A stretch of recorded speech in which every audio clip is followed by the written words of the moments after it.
Okay, we've got a few attendees here. We'll wait another 30 seconds to a minute. Want to be mindful of the time. More people coming in.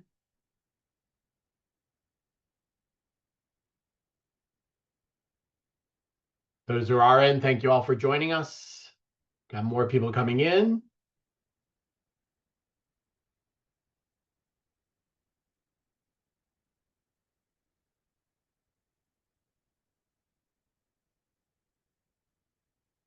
Okay, we'll get the introductions going here and we'll get started with our team from the National Archives Foundation. Thank you all for coming tonight. My name is Jeremy Goldstein. I work for the Trust for the National Mall. I'm the VP of Programs, and I'm here to introduce another segment of our Teach 250 series, and that is a partnership between the National Park Service, the Trust for the National Mall, today the National Archives Foundation, and of course, Destination DC, Washington.org. And we are very excited tonight to have some great resources shared with you and a great discussion about the archives. You want to move to the next slide? And I want to remind folks that we also at the National Mall, the Trust for the National Mall, have a new platform for educators, the National Mall Gateway. It's at gateway.nationalmall.org. And you should check it out. It's an interesting way to engage with the education side of the National Mall while also emphasizing civic learning with some great resources for you. I'd like to pass it over to my colleague, Lindsay Hill from Destination DC. She's going to tell you a little bit about their work and their vision for the 250th. So thanks for joining us tonight. And we know it's going to be a great webinar. Thank you, Jeremy. Hi, good evening, everybody, and thank you for joining us this evening. My name is Lindsay Hill. I am the Director of Visitor Experience and Group Tour at Destination DC, which is the official tourism bureau for Washington, DC. We're so excited to partner with the National Park Service, National Mall and Memorial Parks, and the Trust for the National Mall, as well as tonight the National Archives Foundation on this webinar series. Our hope is to highlight the many resources available to you from city partners, whether in classroom lesson plans, virtual workshops, or in-person tours, because there's only one place where you can learn about the nation's founding documents for free while understanding the local perspective that informs national history, showcased through 6 crafted themes to touch on American accomplishments through history, art, science, and sports, as well as what the next 250 years will bring. So today, we are focusing on our theme of the story of us, American history and independence, exhibitions focused on the nation's founding and the story of the American people memorialized in DC. On the next slide, you can see that Washington, D.C. has what you need to commemorate America's 250th birthday all year long through themed itineraries, special exhibits, and iconic celebrations, all found at dc250.us. And so hopefully we'll see you in 2026 and enjoy tonight's lesson on the National Archives with the Foundation. Thank you, Lindsay. And without further ado, here's the National Archives Foundation team for tonight's session. Thank you. Well, thank you, Jeremy, and thank you, Lindsay. Hello, everybody. Thanks for joining us. I know you're all extremely busy, and we're in the beginning of a work week here. It's Tuesday, but this is a really important moment in time, and I appreciate you giving us that time to listen a little bit about what we're doing. My name is Jim Dumas, Deputy Executive Director of the National Archives Foundation. Now, the foundation was created over 35 years ago with a mission of supporting the National Archives and Records Administration. So what does that mean? Well, the foundation is really about connecting the American people to the history and the institutional memory of our government, in the belief that really teaching about our civics allows folks an opportunity to realize the importance of participating in our nation and in the work that we all strive to do to make ourselves a better republic. So the foundation works to support exhibitions, cultural programming, and more importantly to us today for this conversation, civics and civic education. It's a very important conversation topic for the board and for the National Archives Foundation, because we see what is becoming more and more of a crisis in civics, folks pulling away from our institutions. And really, as Benjamin Franklin once said, it's a republic if we can keep it. The foundation believes we keep it by insisting and encouraging people to participate in this republic. So that's what the foundation's all about. And from a sense of America 250 and civics, I think the National Archives is really in a unique position to not only celebrate, but to kind of bring that kind of thought together about how we should be able to engage people at this inflection point in time. As most of you are aware, the Declaration of Independence is in our rotunda. So for 250 and for the 250th celebration, we are a central location for all the activities that are going to be happening even all around the city. And we're very proud of that.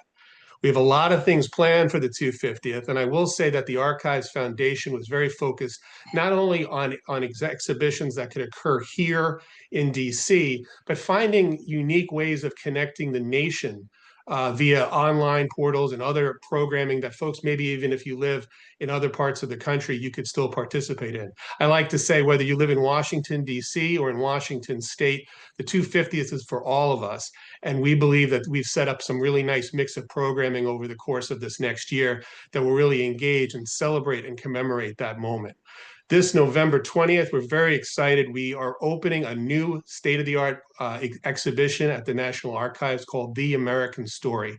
This is going to be a brand new state-of-the-art museum, as I mentioned, that's going to have all kinds of new technology to engage and personalize your experience with the documentations of the exhibit, telling that story to the public.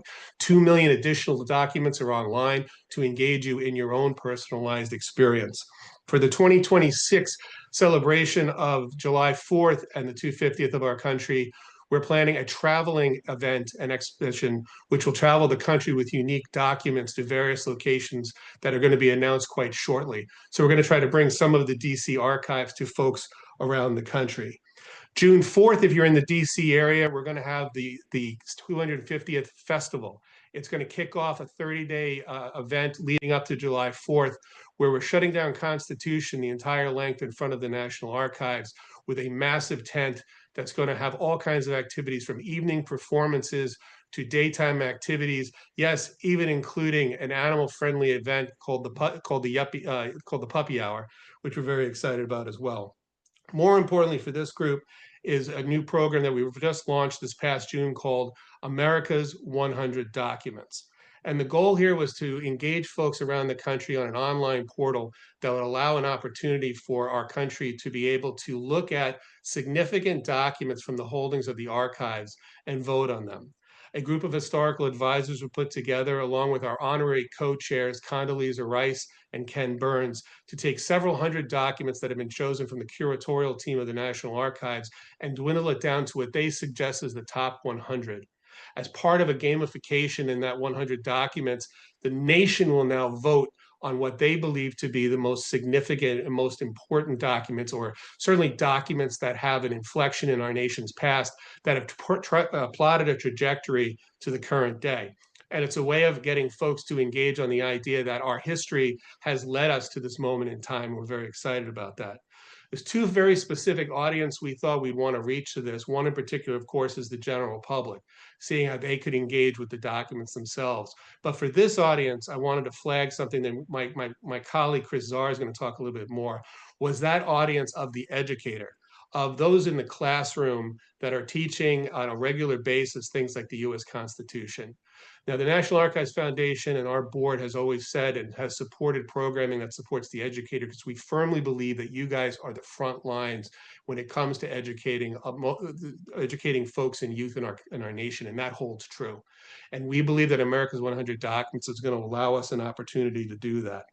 So in the game itself, you'll have a chance to vote by era on the current documents that exist, and eventually choose to at least 2 per era going over the course of from now through the end of about January of next year.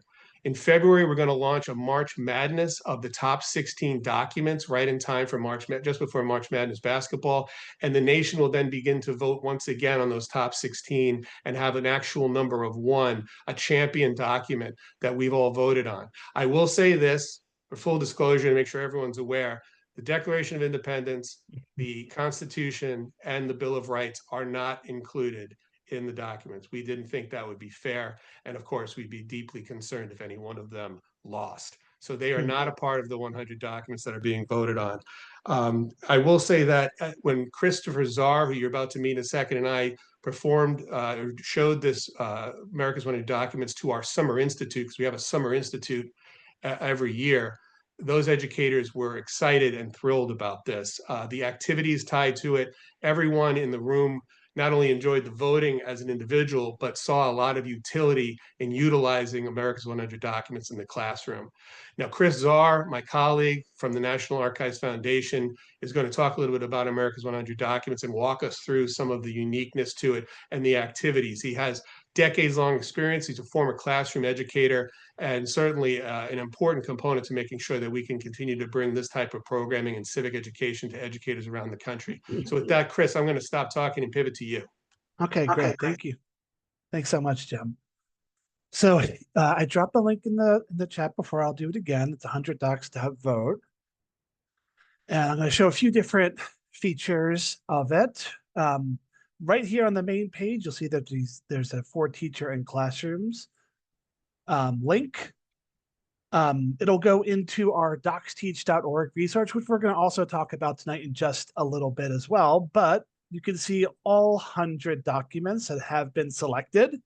And you do get badges along the way for seeing all 100 and for voting for each of these sections. You can see they're broken down by historical eras. We have Revolution and a New Nation for 1781 to 1823, Expansion and the Civil War, Reconstruction, Industrial, all the way through 9/11 in the contemporary era. And I think the idea was to go all the way up until 25 years from the present to really be historical with all of these amazing selections.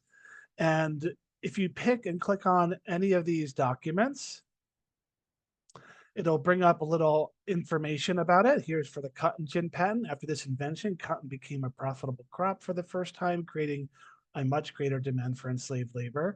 There'll be links out here to educational resources, including links within DocsTeach.org for this particular document, but also a interactive activity that features it as well. And then another National Archives resource that gives some additional historical background. You have the document itself, which you can click on to get a very high resolution version of. You can flip the card and you'll get another little short details about that individual document. And you can see that there are, again, 100 docs here broken down into all of these different eras. Short background information, the ability to download the document or zoom in to really see further information about it, and then links to National Archives resources or other really trusted resources that provide additional historical context into those individual documents. So this particular page is great for educators and for students if you want them to be able to explore these primary sources. But the really fun thing about the resource is getting to vote and choose which do we think are the most important. And we can pick either a random time period or one individual time period. I'll choose, since we're talking about America 250, though these are all documents that relate to our past 250 years of history, but I'll choose these from the early part of our history. I'll hit start. And the way the vote works is that you're going to see 3 documents, and they'll load up randomly in groups of 3 from that era. You can see here we have the Monroe Doctrine, the Louisiana Purchase Treaty, and the Slave Trade Prohibition Act. If you click on any of these, just like before, it'll open up the document. It'll bring some additional information about it. And then it's our job to choose which 2 of those 3 do we think are the most important, and we want to kind of go on and take on the rest of the 10 or so primary sources that are part of this section. So I'm going to start a poll. Okay, and I want you to choose 2 of the 3. You should be able to choose 2 of these 3. We have our left document, the Monroe Doctrine, the center document, the Louisiana Purchase Treaty, and the right document is the Slave Trade Prohibition Act. Which 2 of those 3 do you think are the most significant for US history? So choose 2 of those 3 in the poll. Don't be shy. Okay, we have votes starting to come in. I'm going to give you about 10 more seconds to vote.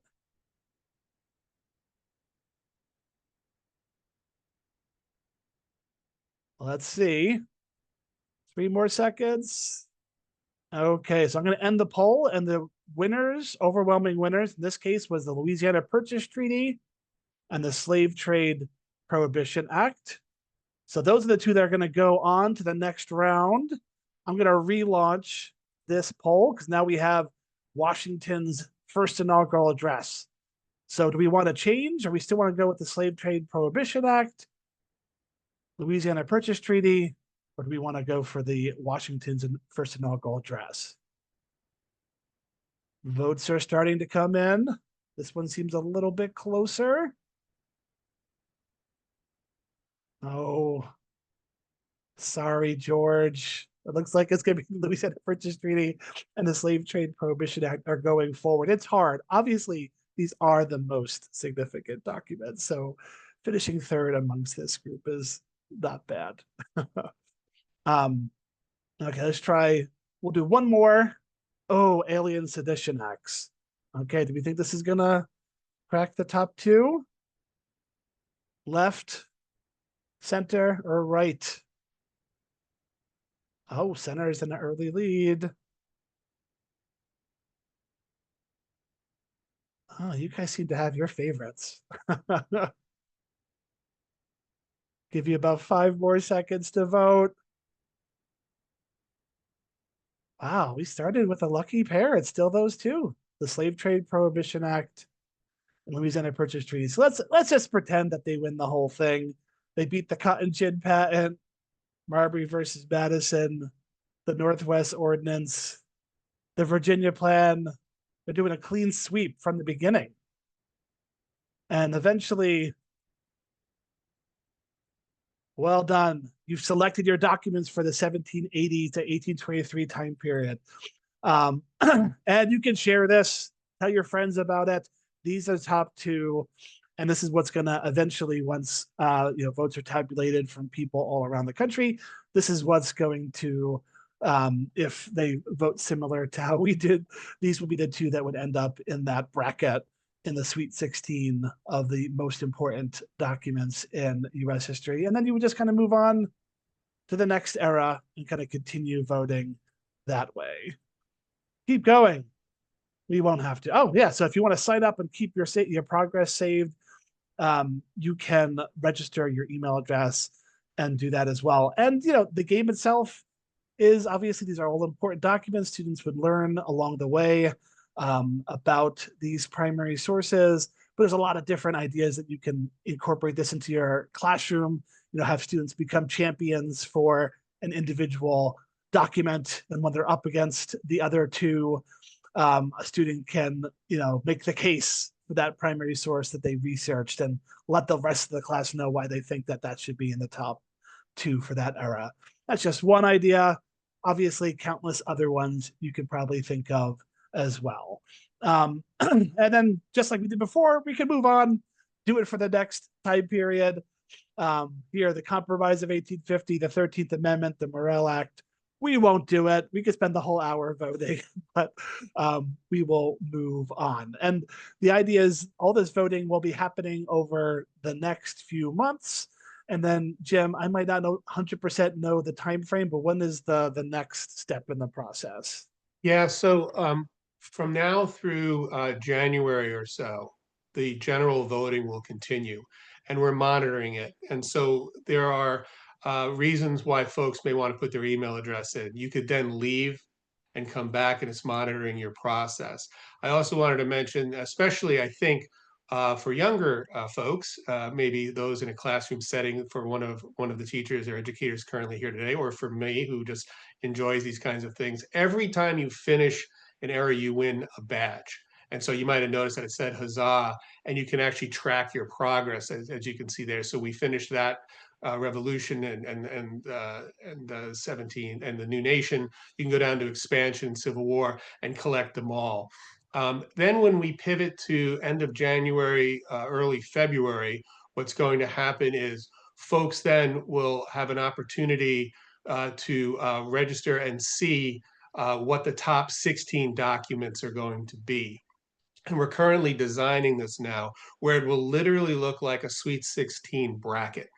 And so regardless of era, for example, the Emancipation Proclamation could potentially go up against Rosie the Riveter, depending on all the votes that are occurring. And yes, it's not just documents, it's patents, and it's also images. The National Archives holds 13.5 billion documents, but many, many more visuals, maps, patents, etc. And there are those that are in the mix. Over the course of each week, from the 16 down to the 8, down to the final 4, down to the championship game, each week the nation will be voting on those competitions to get to eventually a championship game or round where the one document will be selected as the most influential document. And as we pivot to the education and activities and classroom component of where we're heading with this, that Sweet 16 online portal that's being built will be able to be cashed out and cleaned and will allow educators in the classroom, even if you just wanted to, let's say, focus in on that Sweet 16 competition where we think most folks would kind of appreciate the fun and excitement of it, especially for the audience of that classroom, you'd be able to create your own Sweet 16s depending. You could do it by era, or you could play a whole host of ways that you can engage, which I know, Chris, we're going to dabble and kind of delve into now in ways in which you can utilize this in the classroom. But that starts, and so we'd be completed sometime around early March, and we'll have our victor at that stage in the game. And by putting in there will be a competition, and someone will be selected to actually come to DC for July 4th, all expenses paid, and be there for the 250th at the National Archives in the seats there on the steps. So it's going to be a really amazing grand prize, I think, when it's all said and done.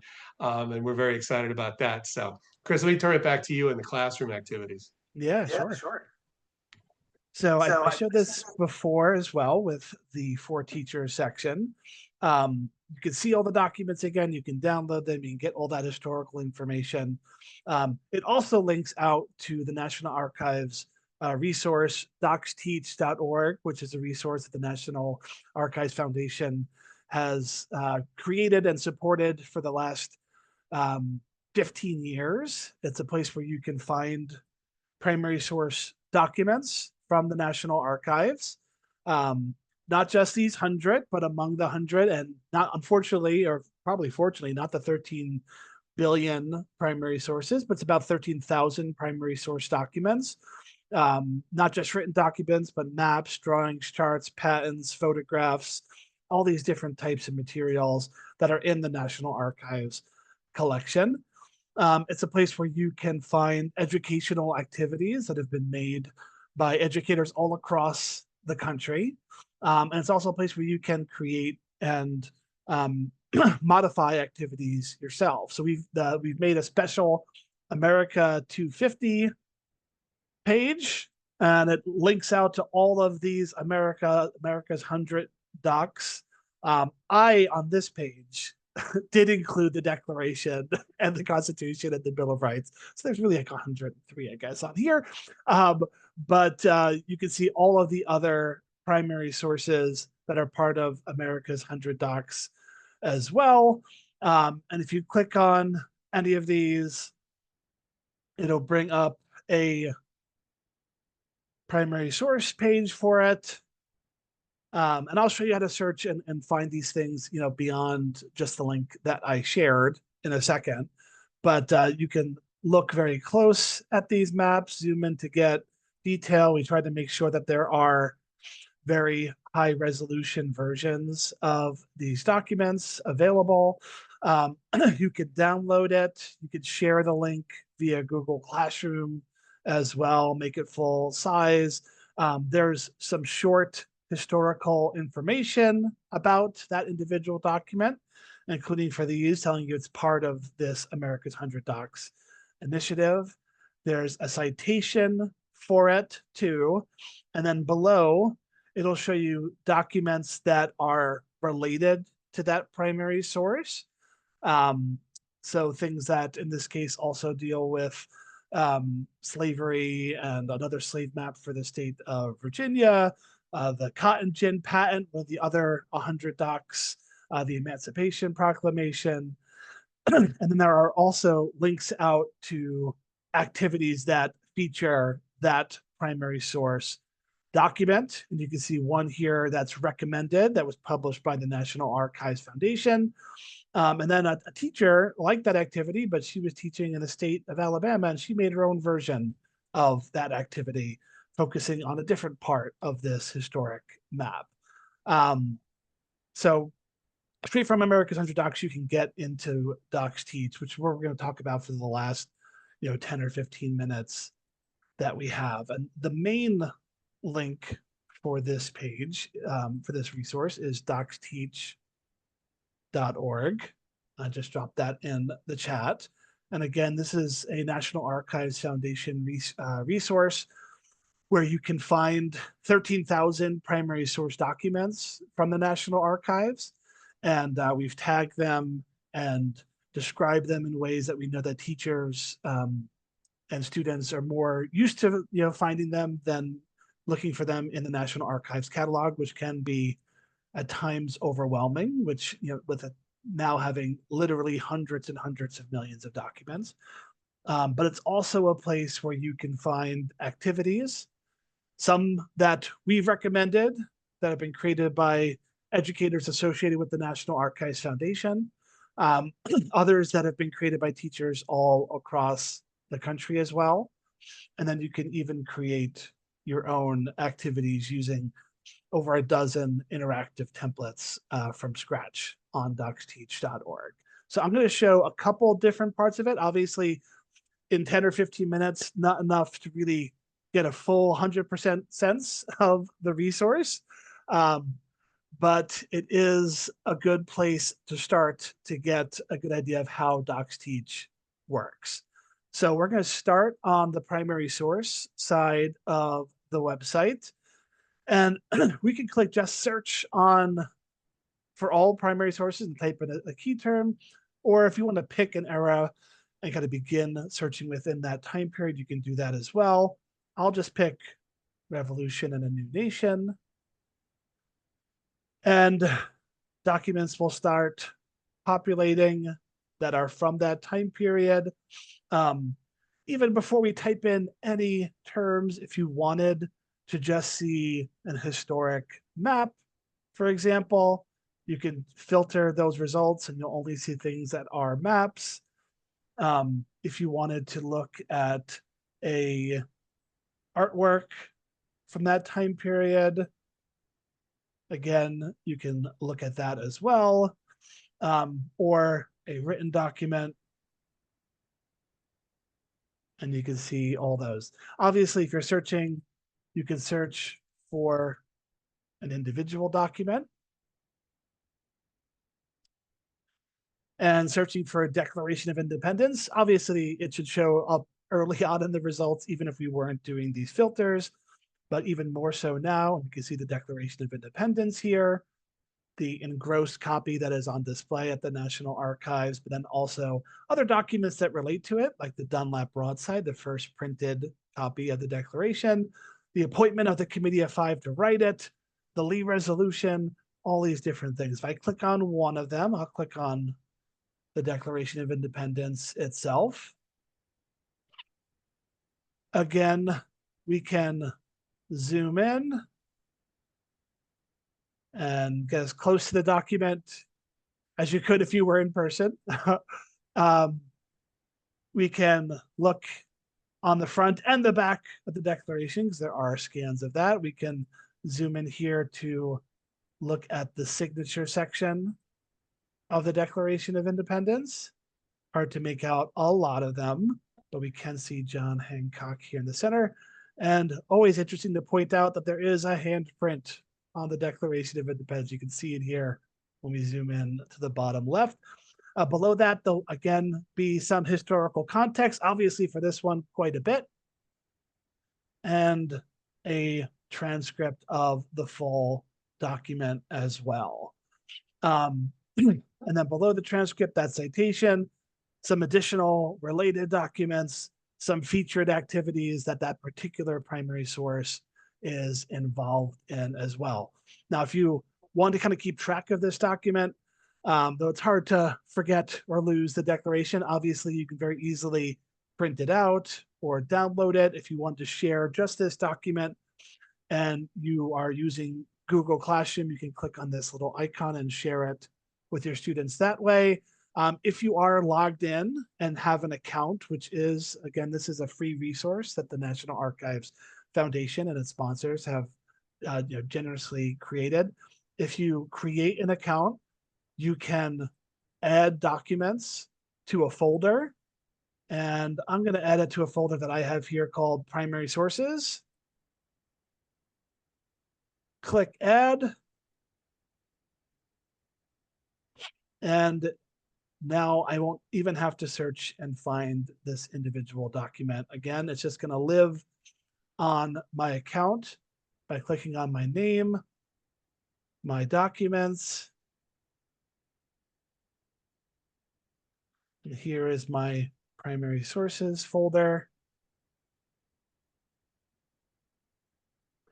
And it'll have that Declaration of Independence document in it, which again, now I can share this with my students via Google Classroom or just by giving them this direct link. And if I click on it, you'll see kind of similar to how we saw it there, but now this is in your own folder for the document. And you can add new documents to that, different things to that as well. So that's searching for documents in a nutshell. We're always adding new primary sources to it as things get digitized by the National Archives, when there are exhibitions, when there are different events or anniversaries that are coming up and things get scanned and digitized. Oftentimes you will add those documents, especially if it's been digitized for the first time, into DocsTeach so that we can share it with teachers and students all across the country. So if you want to see what activities have already been created, you can search to see what's been published, either by the National Archives Foundation or by educators all across the country. And you can see, just like before, you can filter by time period. There is now like across eras and civics related activities as well that kind of cross multiple time periods. You can look at which historical thinking skill it focuses on, what grade level, what activity type it uses. And I'll tell you a little bit about the activity types in a moment. And then what grade level as well. And again, a little bit easier than searching for primary sources because there's less activities in it, especially activities that have been published by the National Archives Foundation. You could pick a topic, you could pick a grade level, and then just have a more manageable number of primary sources to look at. And you get a sense just by looking at these little thumbnails, and even by looking at these titles, there's different types of activities that are available. Some are really great if you're introducing a class or maybe finishing up a unit and you want your students to practice those document analysis skills on a short primary source and just look at it for a 5-10 minute period. Or if you have younger students and you want them to look at a historic map or a photograph or a poster from our collection, and really just dive into one primary source document. And then other ones might involve 3, 4, 6, 8, 12 primary sources, and you want your students to really compare and contrast them or see how they help support historical arguments, place them in the correct chronological order, all those different types of important skills. I'll show one type of activity. Let me get rid of a filter or two. Here, let's look at analyzing Rosa Parks arrest record. Here is no, actually I have a different one I'll look at instead. I'm gonna change it up and use one of the tools, whiteout blackout. Yeah, so same document basically, but different tool. So here's the teacher page. So it tells you a little bit, a short description of what this activity is going to look like, and then kind of walks you through step by step how to do it. And for the activities that are recommended, that were published by the National Archives Foundation, these are ones that we would hope that educators without that much lead time would be able to incorporate directly in your class.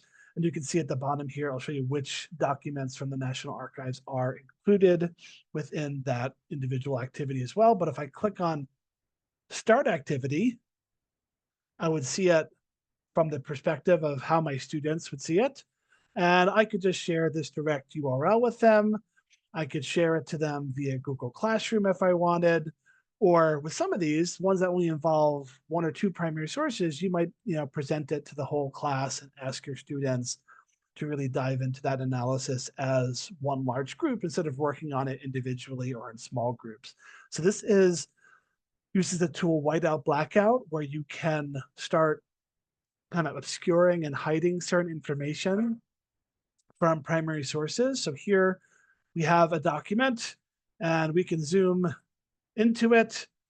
We can see some information, like it says Exhibit A on it. It says 1956.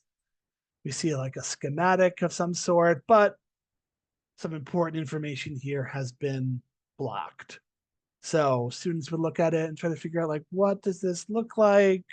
What information could be hidden behind here? Obviously, if they click on view primary source details, you'll get the whole story, but let's look at the next one.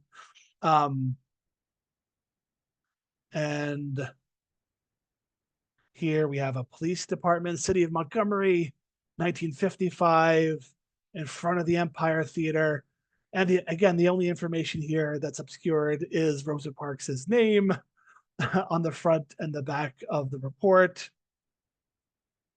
And the students would look at all the information that they're finding, refusing to obey orders of bus driver, violating Chapter 6, Section 11 of City Code. So it turns it into, by obscuring a little bit of information, students are going to have to look at other clues, other details to figure out what that full story is.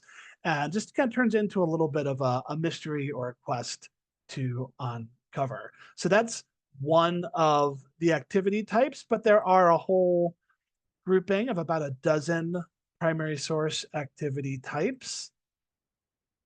And if you liked that individual activity, you could share it with your students.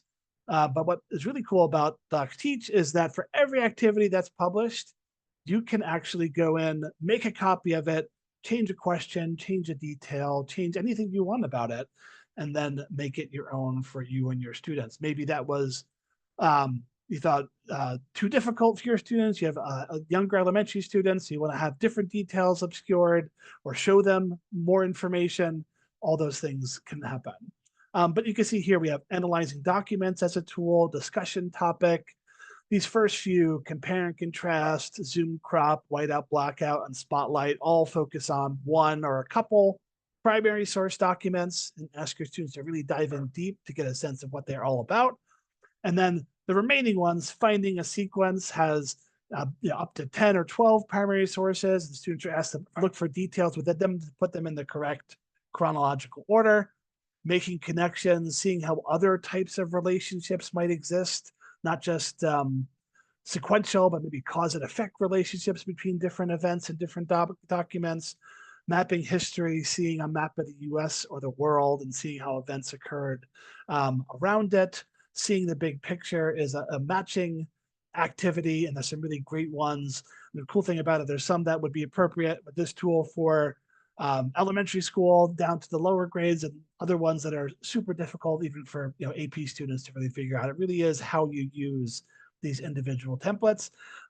Weighing the evidence is probably my favorite. You have a historic issue where there's multiple sides to the debate, and you ask your students to see which side primary sources help support.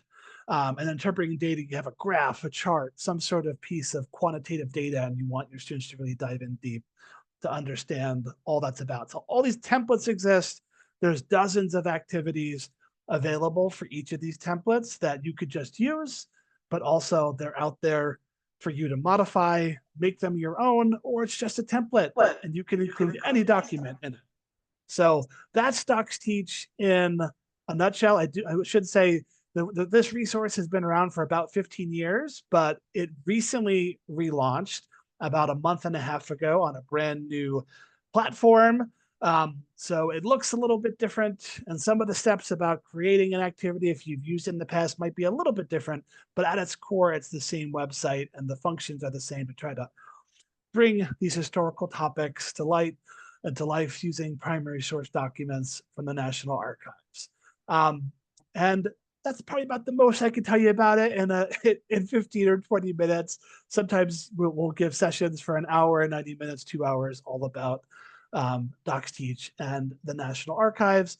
But I'm so glad I had at least a little bit of time to share America's 100 Docs with you, and DocsTeach.org as two new and improved resources that are available for educators all across the country to bring all these historical topics to light.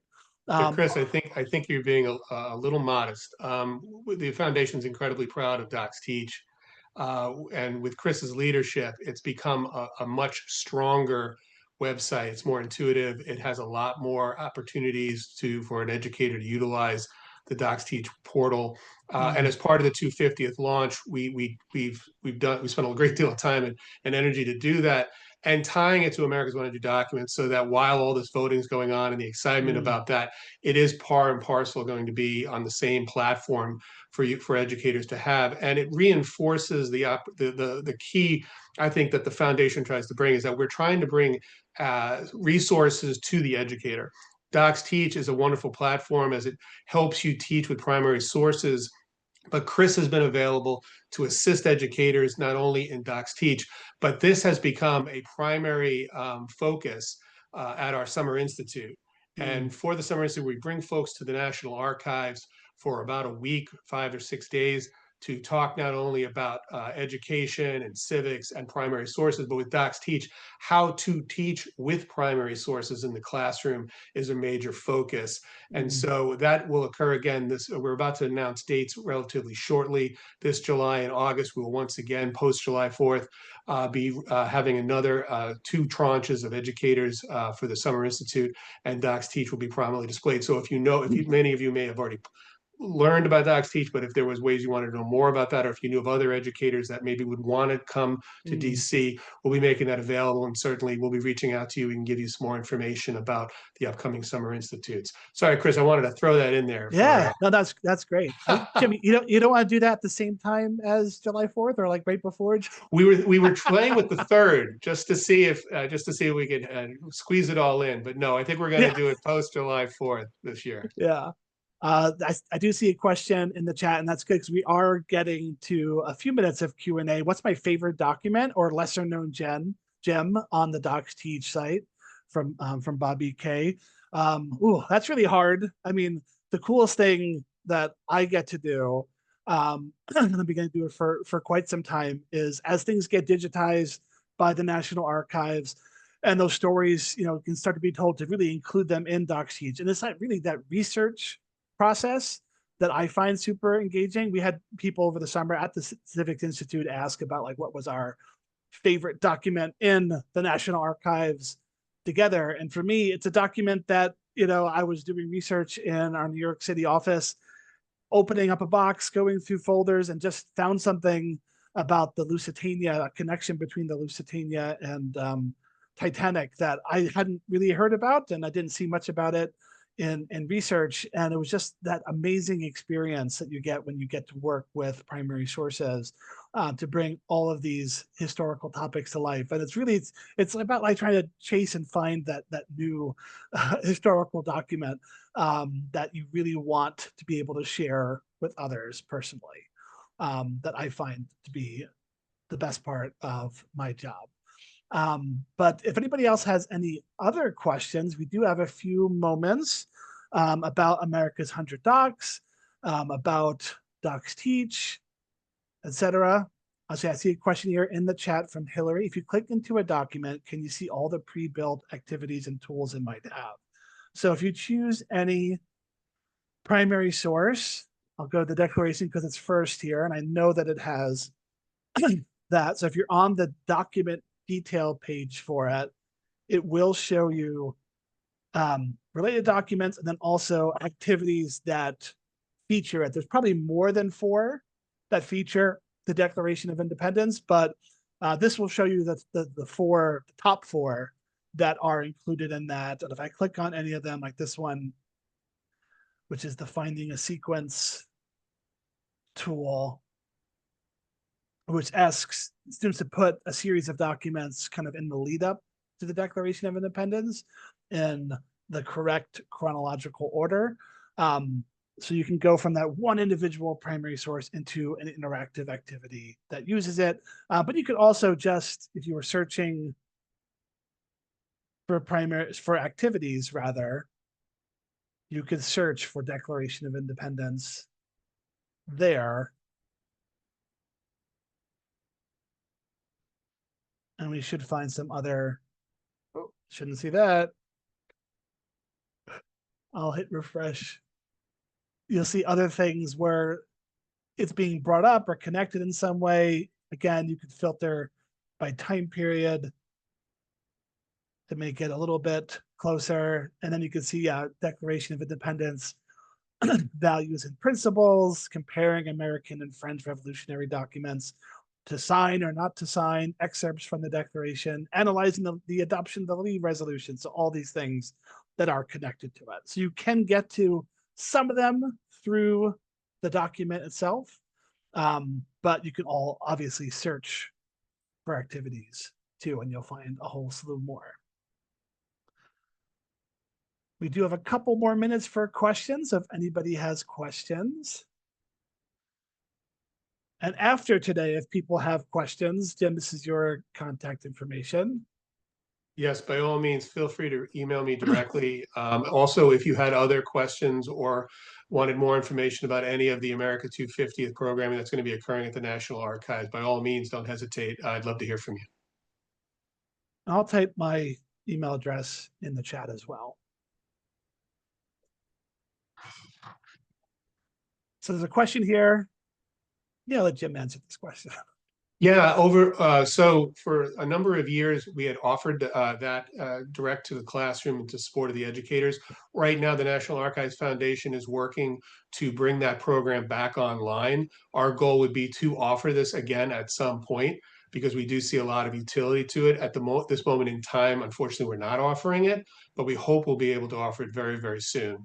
So that's the long and the short of it, unfortunately. But we plan to get back on track with offering direct to classroom and direct educator workshops and cohorts again, in hopefully the very near future.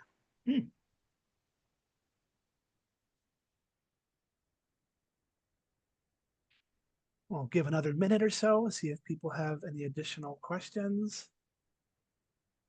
This is your last opportunity to ask them. And Chris, you said you were going to put your email. Yeah, I typed it in the chat too. And if for any reason you wanted to just email me, I can certainly get you in touch with Chris. Thank you, Chris. But I did want to thank the Trust for the National Mall and Destination DC for inviting the National Archives Foundation to share America's 100 Docs and DocsTeach.org. And I wish you a really great rest of Teach 250. Should be a great series of programs. So I'll turn things back over to the National Trust just to wrap things up. And I just wanted to say thank you for all that you do for educating our nation. We really appreciate you all. Back to you, Jeremy. Thank you, Jim and Christopher. Really appreciate it. And thank you on behalf of the Trust for the National Mall and Destination DC. Thanks to everyone who attended tonight. Stay tuned. There have been some links put in the chat that will direct you towards all sorts of great resources. And as educators, we ask that you spread the word. This is our Teach 250 series, and there's a lot more to come. And there's a lot of great connections with resources in Washington, D.C. and beyond. I'm looking forward to March Madness for the documents. I'm going to start constructing my own bracket right now. And looking forward to it. Thank you, everybody, and have a great evening.